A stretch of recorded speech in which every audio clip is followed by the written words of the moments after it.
السلام عليكم ورحمة الله وبركاته، واللهم صل وسلم وبارك على سيدنا محمد وآله وصحبه وسلم. من قناة نجلاء جلال. النهاردة حبايبي هنقدم كده الفريك، حاجة سهلة وبسيطة والطعم تحفة وريحة جنان. وإن شاء الله هنقدم معاه الفراخ بالشكل دوت. يا رب كده الطريقة تعجبكم وتكون سهلة وبسيطة عليكم، إن شاء الله هتعجبكم. أنا كده معايا هنعمل فريك. انا طبعا جايبه الفريك بالشكل ده كده ونقعاه في ميه سخنه لمده نص ساعه. ومعايا هنا الفراخ بتاعتي، ومعايا هنا بصلتين كبار مفرومين. معايا الزبده بتاعتي عباره عن 3 معالق او 3 مكعبات كبار من الزبده. معايا لوز، معايا هنا طماطم مفرومه حوالي طماطميتين كبار مفرومين. معايا هنا البهارات بتاعتي عباره عن فلفل اسود وملح وبهارات فراخ والسبع بهارات. انا اول حاجه بعملها، يلا بينا نشوف هنعمل ايه. انا كده معايا حله على البوتاجاز، شغلت عليها عين البوتاجاز. هنزل بالزبده بتاعتي.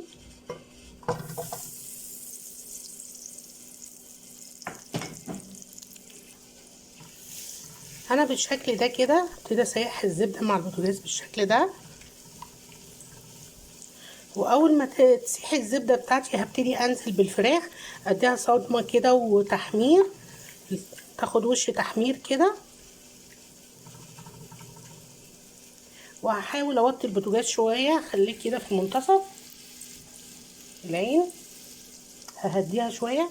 وبعد كده هنزل بقى ايه بالفراخ بتاعتي. بسم الله.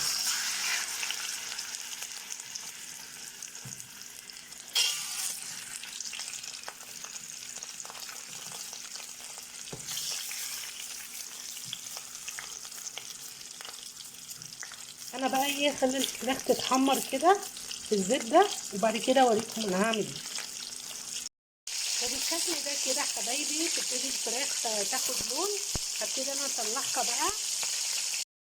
وبالشكل ده كده حبايبي بعد ما اديت الفراخ بتاعتي تحميره، هبتدي بقى ايه هنا في الحله بتاعتي انزل بالبصل على ايه الزبده الباقيه دي. وفي نفس الحله كده حبايبي اللي انا عملت فيها مع الزبده كده، نزلت بالبصل، هديله بقى ايه ومعاه قرن فلفل اهوت صغير، حاجه كده تدي ريحه شويه. هشوح بقى البصله بتاعتي وهوريكم بعد كده اعمل ايه.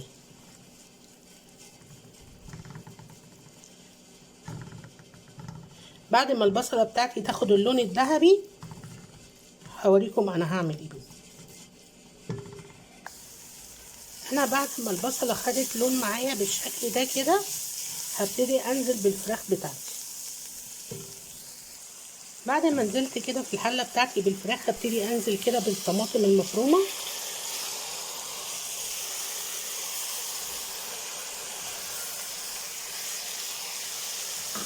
وبالبهارات بتاعتي.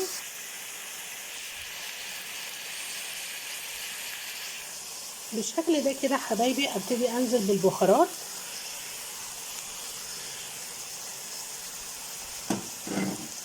خلطة الفراخ ومعايا 7 بهارات وفلفل اسود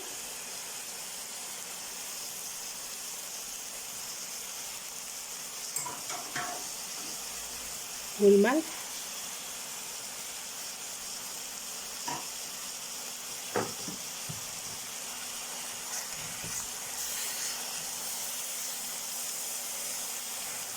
هسيبها كده ايه ثواني مع بعض كده، هسيبها ثواني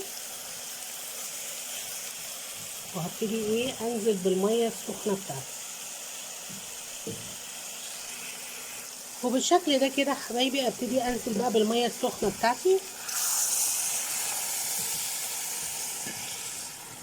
بالراحه خالص.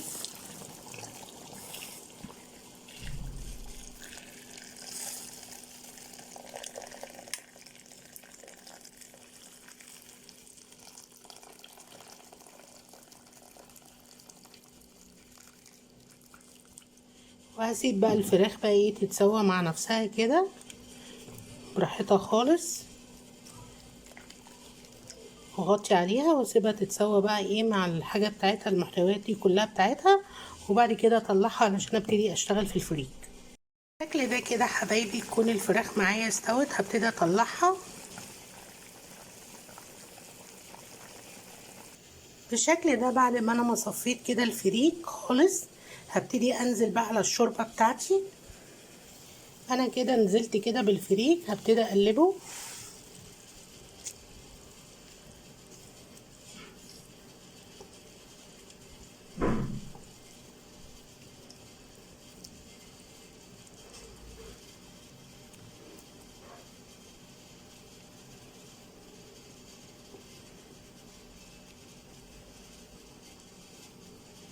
واسيبه بقى اللي يغطيه واسيبه لما يتسوى خالص.